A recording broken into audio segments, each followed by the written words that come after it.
D A P खाद के ऊपर पंजाब हुकूमत ने कहा है कि वो बहुत जल्द पंजाब के काश्तकारों के लिए एक तारीखी सब्सिडी का ऐलान करने वाले हैं। हमने ये देखा है कि पिछले 2 सालों के अंदर जितनी भी सब्सिडी वाली स्कीमें आई हैं गवर्नमेंट ऑफ पंजाब की, उनका किसानों को कोई भी खातर का फायदा नहीं हुआ।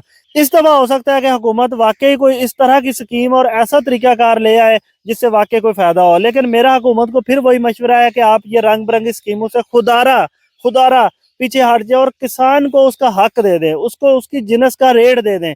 वो रेट जो कि आपने सिर्फ इसलिए कम कर दिया था कि आपने गरीबों को सस्ता आटा देना है, और आज खुद हुकूमत ऐलान कर रही है कि आटे का रेट 3600 रुपये फी मन है।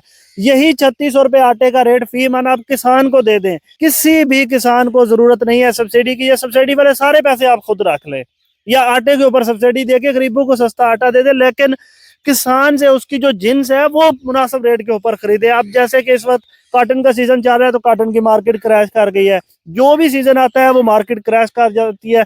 आप टीसीपी को बहाल करके ऐसे इकदाम करें जिससे किसान को उसका वो रेट मिले जो मार्केट के अंदर एंड कस्टमर को मिलता है, तो सारे मसले हल हो जाएंगे। और यकीन करें आपकी वो वाह वाह होनी है जो कि शायद कभी नहीं हुई होगी। लेकिन जिस कामों पे आप लगे हुए हैं अभी तक, खुदा के नजदीक अल्लाह को हाजिर नाजर जानकर कह रहा हूँ कि जितना नुकसान पिछले 2 सालों में इस हुकूमत ने किसान के किया है कभी किसी ने नहीं किया। अल्लाह हाफिज।